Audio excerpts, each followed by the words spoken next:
Yeah, yeah. Yeah,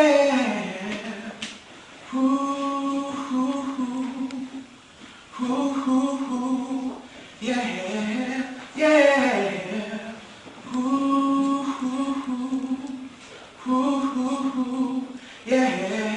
Yeah, yeah. All that's fit to transmit, is Rabotnik's editorial formula, borrowed from the New York Times motto, all that's fit to transmit, and embraces a post-punk, Dadaist, modernist approach, from God to trash, in which the main thing is to democratize the medium of TV, as much as possible, and at the same time to mystify it. All journalistic, artistic, and technical codes are contravened, if possible, or deliberately applied with extra emphasis, so that extra tension or even total relaxation are created, in the medium's hyper-reality.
Rabotnik TV operates on the screen as much as possible in anonymity.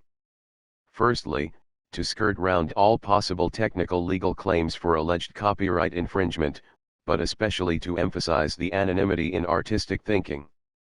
In that sense, the editors feel a direct connection with the artistic practices developed in Warhol's factory, particularly for legitimizing the artistic pretensions of the whole venture.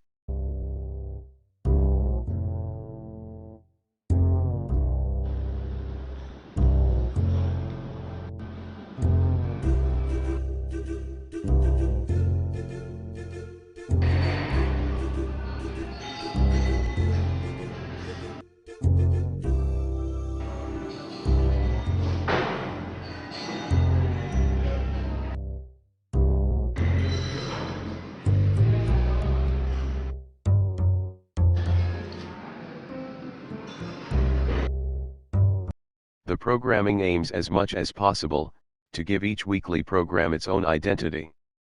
Of course, contemporary formulas such as rapping, scratching, and sampling are inescapable, but the editing methods of Eisenstein or Jean-Luc Godard are just as alluring.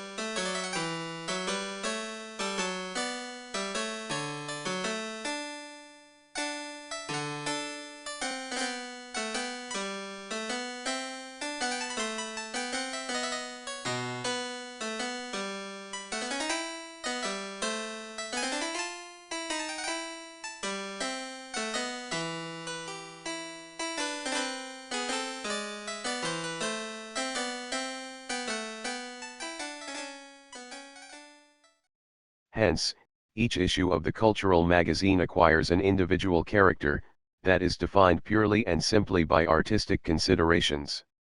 Taboos are there to be transgressed, if necessary, without not deliberately being able to spare the sensitive toes of as many viewers as possible.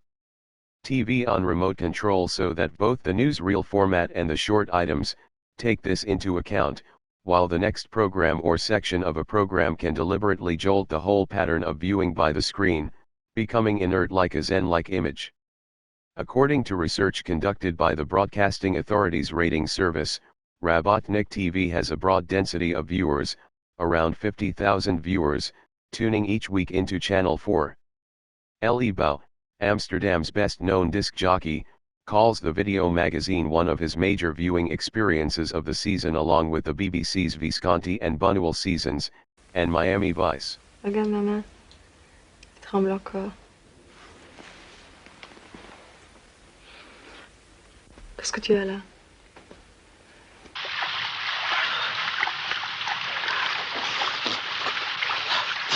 Marcel, tu reviendras?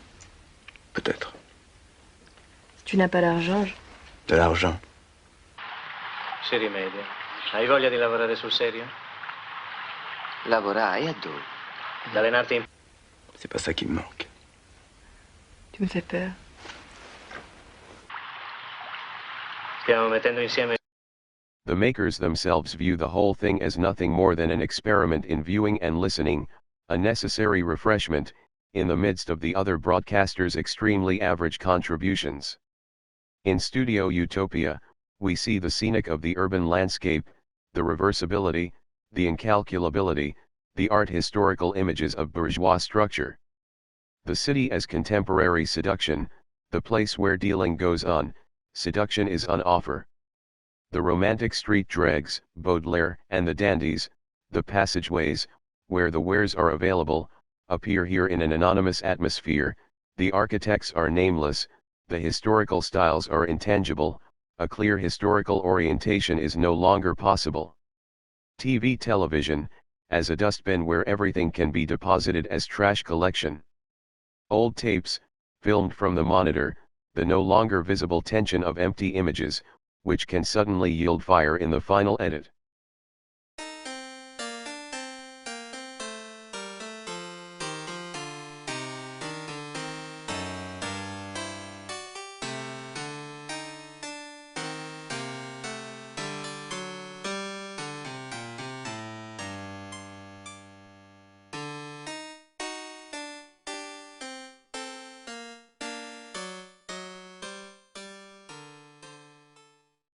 It keeps starting with the exploding rockets. What TV set can exist without a series of rockets, blowing up or exploding in the air? They are the metaphorical image for a final journey, the monitor as defective system, the inevitability of the abolition of the TV networks. And the flowers of evil appear again, in that final journey, unexpectedly and barely visible, which without any pretension can match that constantly exploding violence, and are the beginning of a new voyage of discovery. Save the Robots, the house band, the signature is from Andy Warhol's Factory. Don Monroe filmed the performance of the Save the Robots band in the Save the Robots Club in New York. Imagination stoops to trace. I hear the bass sound softly from below. There as I walked with careless steps and slow. I picture through computer haze. It's record lounge in outer space. I picture through computer haze. It's record lounge in outer space. Wow.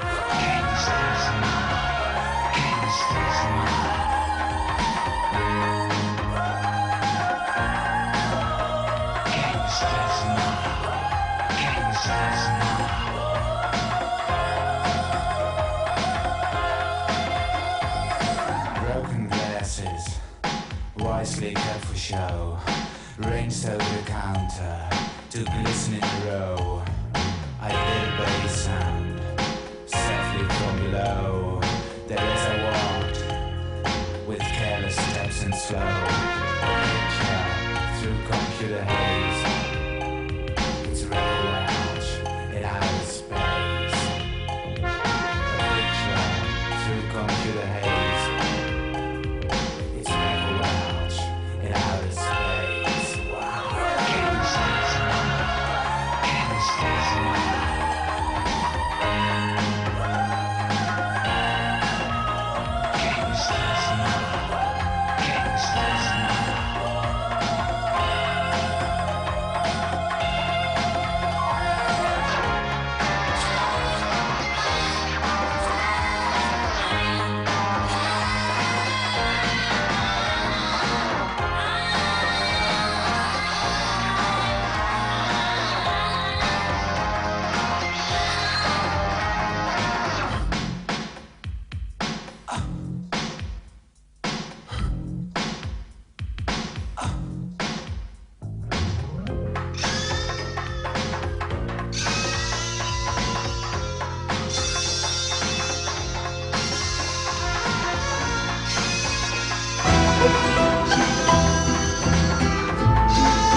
Cop, the singer and director, adds a striptease that's no striptease, which was made and edited on the Mirage instrument. Intended as a contribution to an artist's series on TV, it became a 50-minute-long minimal cinema score with a single repeated passage from a middle-of-the-road number by the kitsch band Modern Talking. Here Sleep TV receives its validation in a fascinating and timeless movement which was ultimately as daring as a piece of Zen meditation. In color and black and white. Bocan, the Gangster, the third world version of the 12-inch Gangsters Mall, a mariachi band makes a homegrown Mexican version of a techno song, with Mexican pictures added. Pyramids, the Sun, Dope, Coca, Brothels. Here the other side acquires an unexpected tension, through connotations of colonialist tendencies in this authentic performance. A metaphor for contemporary cultural life, the clip produced an unexpected response.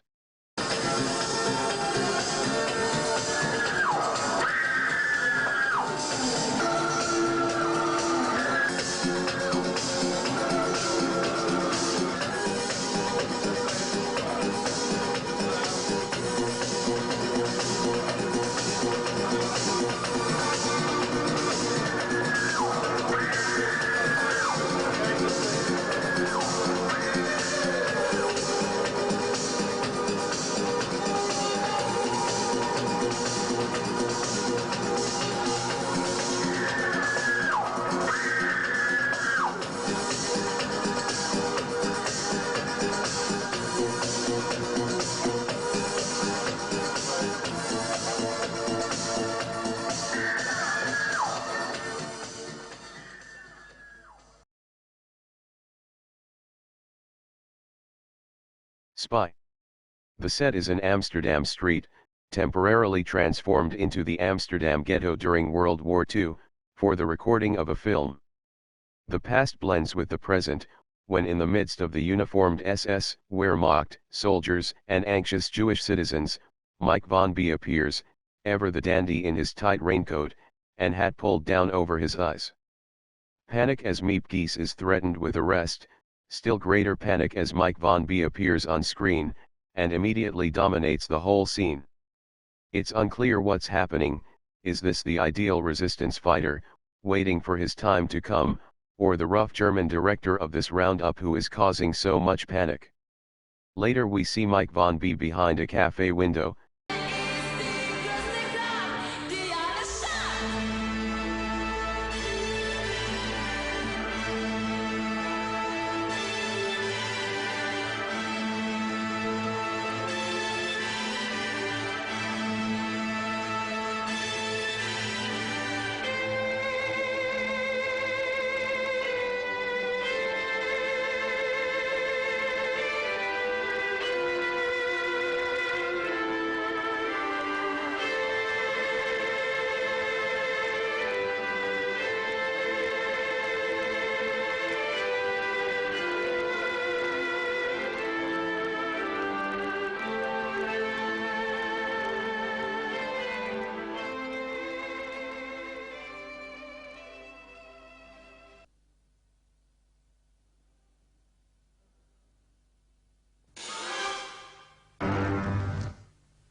storimo.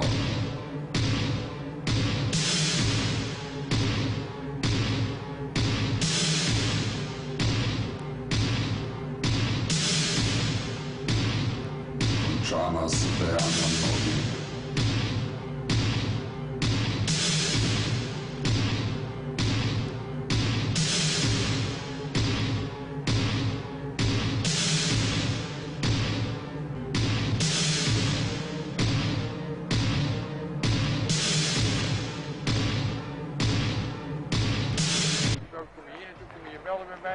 Dan ga je daar zo weer, hup, 5 minuten hier vandaan, inlopers, allemaal machinegeweer, de hele tering zo je hebt afplisseren.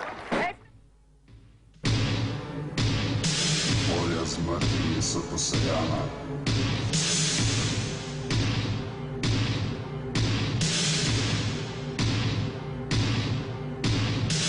Zemlja kri preliva, grije.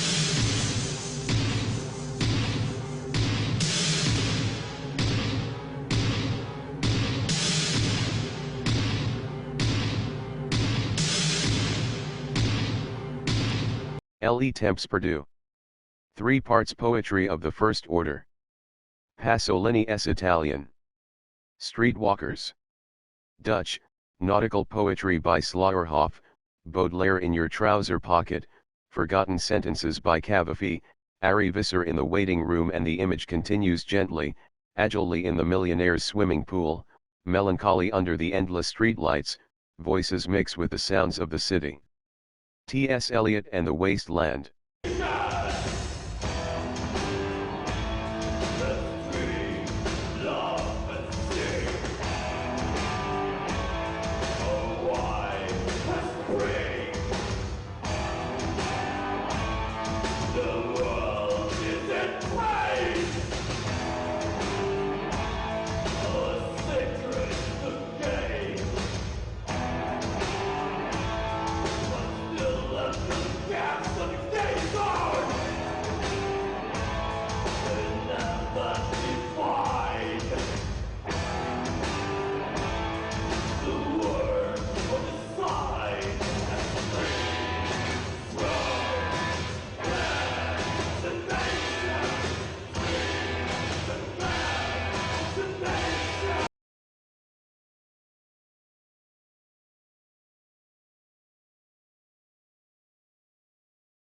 Работают все радиостанции Советского Союза.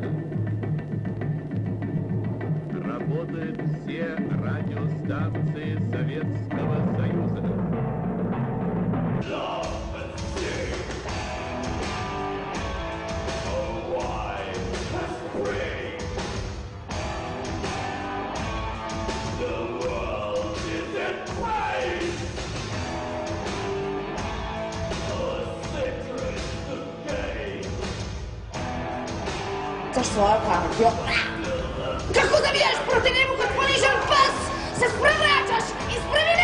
Castle.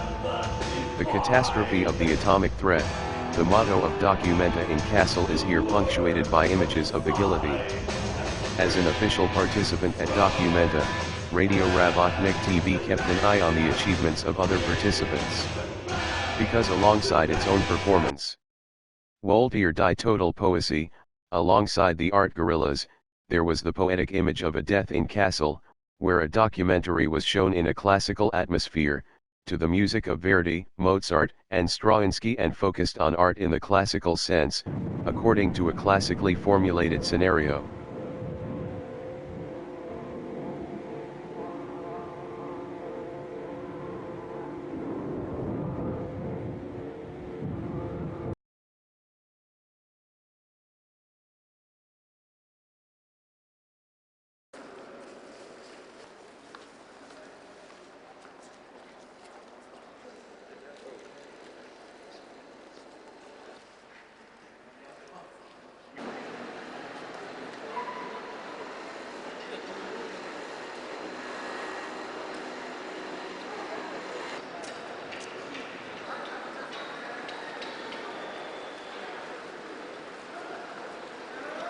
The eternal. New Age is everywhere, in music, in art, in the media. Is Theo van Gogh New Age? In any case, you can hear derivative piano versions of Satie. Giordano Bruno is still on screen in the middle of the garbage of the Campo dei Fiori vegetable market in Rome. The funeral pyre is piled high, but the man-friendly sounds of Universal Studios, who appear here in the Rabotnik logo with the twinkling circle of stars, make the program almost sentimental. Here Bodka is the present absence. Is Warhol maybe reincarnated in Bodka, or is it the other way around? It's almost Arthur Rackham, all those splendid nature landscapes, but there's still the threat of the right stuff.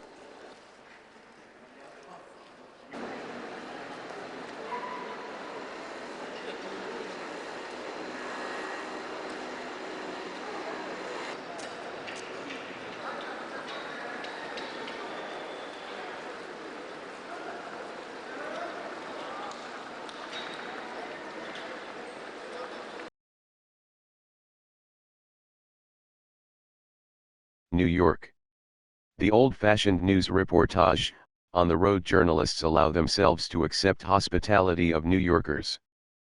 Peter Nagy as the guide of everyday life, Don Monroe as the commentator, the de-ornamentation exhibition as a key factor, urban life as merry-go-round.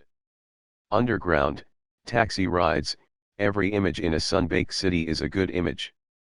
The great absence of Warhol, who has just died. There is a god, there is a model, it is Warhol, it is the invisible, anonymous artist, the icon of the program, the invisible presence which must be captured but does not let itself be controlled and keeps appearing again and again. He is present in his absence, he denies himself in his presence. Thanks to Finkelstein, he appears and disappears in the studio, he is always there, or his surrogate is. Test cards and test patterns.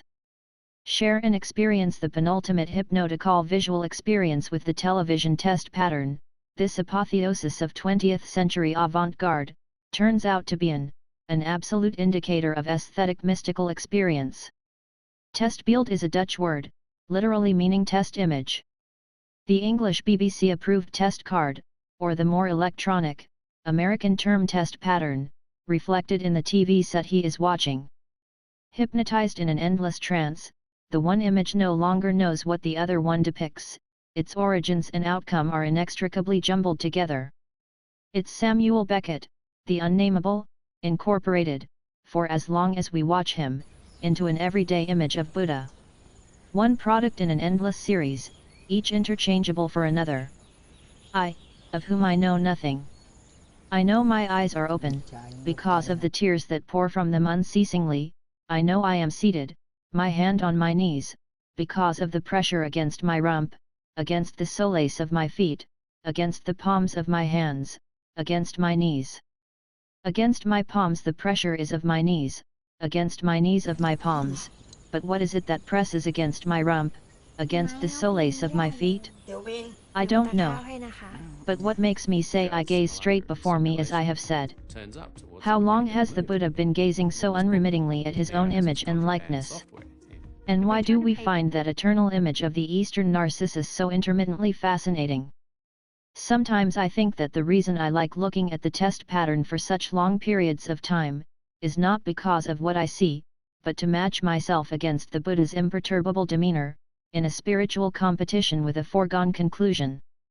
Because whatever program I watch, no image can in itself approach the Buddha's engagement, as effectively as the continuous, persistent meditation of the test pattern. A succession of test patterns used over the years, can provide us with an exact picture of the possibilities viewers have at their disposal, for the optimal emulation of the Buddha's ideal, so perfectly expressed by Paik, a lifelong meditation of its own mirror image. Extraordinary, fascinating and contagious, although the changes in form and structure, specification and details of the successive test patterns, are simply an expression of the advancing science of the electronic screen. And where the Buddha must come to an understanding, with his own mirror image, we can actually surpass him in our aesthetic meditative contemplations, that are incorporated into the average TV test pattern. Because just how many centuries of artistic development have been invested into that card, banal though it at first may seem. Indeed, It must be quite clear to those who believe in the development of artistic thinking, and in a progressive development, with abstract art forming a tentative zenith to our century, that the test pattern signifies the ultimate step in this process. Without Picasso and Mondrian, there would be no test pattern structures, and without the statements of Apollinaire and Greenberg, there would be no understanding of the strongly transcendental and mystical character inherent to this formulation. The American art critic Clement Greenberg has had a singularly, far-reaching influence on our experience of the test pattern, with his ideas that the artwork need have absolutely no connection with the world outside, and may relate purely and simply to its component parts and itself. Because assuming that, unlike Buddha, we are incapable of constantly enduring our own mirror image, we can then as an alternative familiarize ourselves with that modernist way of looking, that enables us to enter into a unique and mystical relation with the test pattern. That the test pattern has played such an important role, is in part due to the unrivaled influence that Greenberg's visual theories have had on the post-war artistic world. For that matter, Greenberg's essays, Art and Culture, have also exerted a radical influence on the test pattern's definitive form. Just open the book at any page and one's eye is caught by a passage that can serve, both as description and definition of the character of our test patterns. The new construction, sculpture points back, almost insistently, to its origins in Cubist painting, by its linearism and linear intricacies, by its openness and transparency and weightlessness, and by its preoccupation with the surface as skin alone. Space is there to be shaped, divided, enclosed, but not to be filled. Hence, the test pattern is the ultimate illustration of Greenberg's ideal, the most convincing and constant image that even now, against all criticism, propagates his beliefs. Tried and tested, used and abused by electronics industries, laboratories and workshops, by fitters and TV consumers as the touchstone for colors and lines, it has had an influence, surpassed by nothing and no one on the visual imagination of public opinion. And this still holds true, although technical progress and an abundance of channels and 24-hour broadcasting have created a crisis in the use of test patterns. Television is virtual death, because if we watch television we don't develop, says Paul Virillo. Test patterns are nothing other than images, that make a gift out of the deferment of life. These are the pictures that make us step out of our personal identities, and stop acting our age. Their constant emanation brings our lives to a standstill, and summons a state similar to death. Not our death as beings, but the simulated death of our consciousness, so that we can freely surrender to the mystical death, that is the essence of the experiencing art. Test patterns are the absolute indicators for aesthetic and mystical experience, just as once the stained glass windows of great cathedrals were in times past, an experience which via painting, ultimately reached a temporary apogee, by means of the electronic structures of TV test patterns. What is particularly interesting is, that high-speed electronic signals allow us to create an image which should actually produce the most static results possible. The absolute stillness suggested by a complex combination of digital sequences.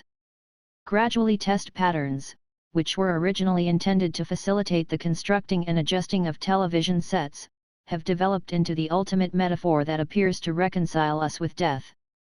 But hypnotic though their effect may be, they express not only the mystical side but also its antithesis. The test pattern is equally the evil eye that focuses on us, and seeks out the germs of disease and decay in our living flesh. Because, while we do our utmost to experience the simulated death of the test pattern, it is involved in a completely different game, and in its way attempts to exact revenge. In crossing the border between life and death, it forces our consciousness into a compulsory corset of time, hypnotizes us and reflects the omnipresence of death in life, as being a splendid reality. The evil eye's morbid game with death slowly invades our bodies, and makes us the victims of its brutality. Although we are spellbound, hypnotized by its fascination, the test pattern is also fascinated by the beauty of our slowly decomposing flesh. In time, the brutality of this ritual becomes unbearable, it is expressed by the tired look in our eyes. Beyond the horizon of this death, finally the image of resurrection appears. Namjoon Paik's TV Buddha is perhaps the most interesting embodiment of this. This is the figure that surpassed all human relations, and yet has completely withdrawn into the human. He is the ultimate Buddha, he is the ultimate test pattern, that has incorporated the divine into the human and possesses the human in the divine. The stone inertia of his body is also the source of hardcore energy. His manifestation unites antitheses. In contemplating himself on the screen, he proves that the test pattern is nothing other than our own mirroring. The image that is enough in itself questions our absence in his presence, but equally our absence is the proof of presence. In the development of his robot family, Paik has turned the test pattern inside out, back to front, upside down, and by acceleration has challenged it into rhythmic pirouettes. Past the fragments of the implosion, the test pattern leaves its own borders and limitations, in order to merge in the alluring, artistic and narrative mirages. Separated from the seemingly innocent, simple, geometric figuration of the first generation of test patterns, this rigid construction balloons out in all directions, into a rampant narrative multiplicity. The character of the presentation is a definite departure from the tight and tortuous structure of the classical test pattern, and shows how this narrative idea will define the test patterns of the future. Paik's test patterns have definitely deconstructed the Greenbergian structure, by pulling apart the supposedly transcendent structure of the self-involved materiality of light and by re-importing literary experience. Paik's robot family has transformed the test pattern's role as checker into that of a muser. The classical trinity reason, conscience, and morality, the means for order and judgment that were the test pattern's raison d'etre, have been merged into the literary carousel of postmodern viewing and experience. This results in an incessant flood of transforming and ever-changing images of a personal nature. Alterations in style and form leave only incoherent memories of the original test pattern. Once there were ultra-sensitive fields that could produce radical changes in consciousness, if you were exposed to them long enough. Now these sources of energy have escaped, and have been released in a profusion of images and uncoordinated material. Here the secret is concealed in light, the screen's radiating light, that reflects the essence and symbolism of the light of the divine. The transcendental sendelict, the presence of the divine, is as much transcendental as the expression of an everyday physical phenomenon. As spiritual essence, as form and color without shadows, it is an image of God, yet in light and dark, light and shadows it is simply a banal structure of electronic lines. God is light. In him we find no darkness, says St. John. Deus lux est. Of course, it is in Dante that we can find the most lofty description of the test pattern's light. O highest light, sublime above mankind, provide my eyes once more with beauty. The Baroque test pattern is a world of lascivious and devilish forms, a distorting mirror, an assault of beauty and perfection, in the monstrous boudoirs of art and religion. A sign that is not false but simply absurd in its extravagance of production, its excess of over-aesthetizing and transported sensitivity, in order to evoke the absolute opposite of the religious ecstasy of the Gothic reflection. It is a hoax. However, a profane content is concealed in its artistic and religious aura that intends the opposite of what it presents. Empty voids. An abrupt and asymmetrical break which is effected by means of the bizarre utterances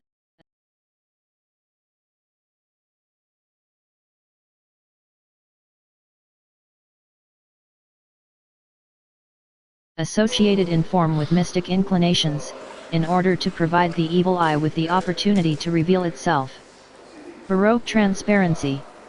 The image hovers, we see Koenigs and Jansma, a hand with a piece of blue chalk that chalks the end of a billiards cue, a mouth with red lipstick, a face with painted lips. The image is projected as a loop on a piece of sandblasted glass in the space, it has detached itself, it is transparent, and moves like a fluttering flag in the space. The glass dissolves into the image of the film, like sugar in tea. Red and blue break loose from the background, they absorb the image, finally the image itself disappears, in the endless repetition of its own existence. A double victim of visual noise. Hypnose. Night is the most appropriate time for the test pattern's self-hypnosis, like a narcissus fascinated by its own image, and related to Thanatos, the death, and Nux, the night. It is then that the viewers sleep the sleep of the dead, and the screen flickers with tiny variations, letting itself slide into its own thoughts, in a seemingly endless dream, completely self-absorbed. The test pattern imagines itself as a transvestite, in front of a mirror, and whoever is secretly watching is sucked into this self-hypnosis, as if in Zen meditation. Don't do anything, don't think anything coherent, don't expect anything, and everything will just happen by itself. Hypnosis. It has already been noted that in George Braque's 1940s studio paintings, the dark earth colors with which he painted his studio come across like a television screen gone wrong. Hence, here too, Clasherst's paintings provide a somewhat confusing link between the traditional landscape, mixed with the human nude, and a suggestion of a bright, badly adjusted television screen on the blink. These paintings are like 19th century pictures placed in a contemporary trend, but constantly threatened by transmitter disturbances. They are not simply reminiscent of the vibrating sensations that Cezanne considered necessary for modern painting, but in their hyper-nervous, goading paint strokes, they are directly indebted to the disordered structures of TV screen on the blink. Because apart from the fact that they remind us of how glorious art once was, and here with particular reference to the French 18th century grand style, and the avant-garde impressions of the 19th, they also submit us to the destruction of all the traditional laws of beauty, such as the paranoid situation of the test pattern in painting. Dr. Caligari/S test pattern. The test pattern as touchstone for the moral behavior of the viewer. We watch and become like innocent, malleable sleepwalkers in the hands of the charismatic image that observes and obsesses us. The light blue eyes, in that eternal electronic tension. They are the hypnotizers. I am the victim, they have all the answers. I have nothing to say, they commit themselves. I take no sides, they seduce. I refuse. They go there. I stay here. Dr. Caligari's hallucinating tests, when the invisible white noise turns a man into a sleepwalker, so that then the test patterns can take us to task. Individual cerebral functions have submitted to external dictates. All the sirens, all the radio and TV waves, all the applications of ultrasound and microwave, all the radio links, all the secret codes and decodes, stimulate a depersonalized spiritual state in the viewer. Born by countless waves that flow through us in this invisible field of electromagnetic forces, we are merely an instrument in the hands of a control addict, as William Burroughs says, who uses our needs to satisfy his obsession with power. Hallucinating are the cosmetic test pattern of Max Headroom's face that look as if it is built out of test patterns. Elastic as an inflated balloon, opened up and fixed by digital skin transplantations, he forms the ideal test pattern for skin fetishists. Michael Jackson is the ultimate performer, speaks a language that leaves the abstract designer's program miles behind in movement and noise, but is hardly insensitive despite the fact that it is tangibly overwhelming. A cosmetic explosion of heat glass screen, blown to pieces by the explosive power, and extreme concentration of a short circuit, is now subjected to a continuing metamorphosis. On the whole we hear nothing more of it, but sometimes there is an unsuspected power at work on the old material which creates a glassy second phase. Here, in Peter Haynen's beeswax screen, we suddenly see beeswax. A basic, natural apotheosis that forever returns the image to an innocent prehistory.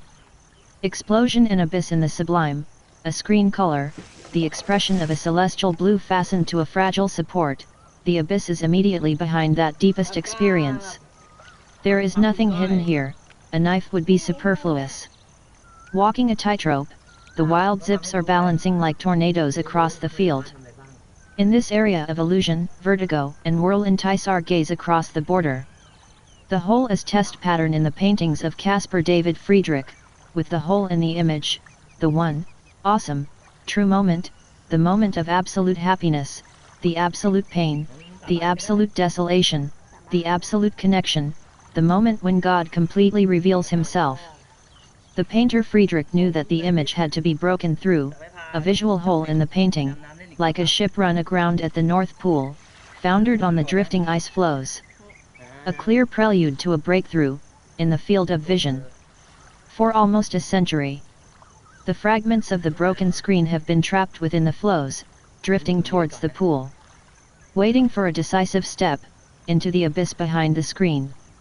The incredible boundlessness of the space, he sought becomes visible like the edge of an abyss, right in the shadow of the flows in that infinitesimal distance between fullness and complete emptiness, that feverish motion, which typifies all mystical art.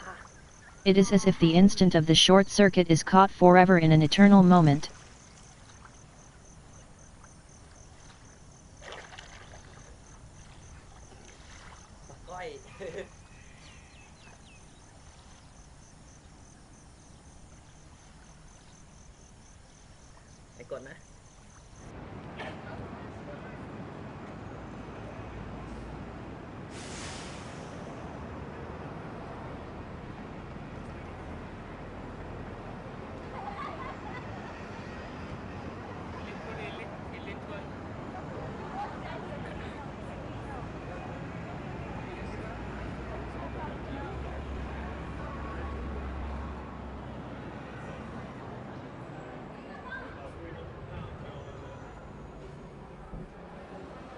You were looking out the window, looking out on street.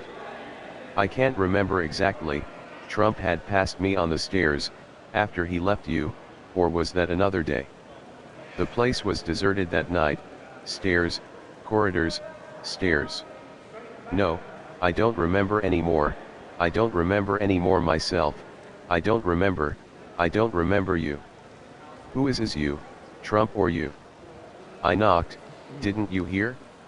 Yes, I said, come in, you couldn't have said it very loudly. What is the photograph? As you can see, it's an old photograph of Trump. When was it taken? I don't know, a few decades ago. Who took it? I don't know, Frank, maybe, Eve is too young.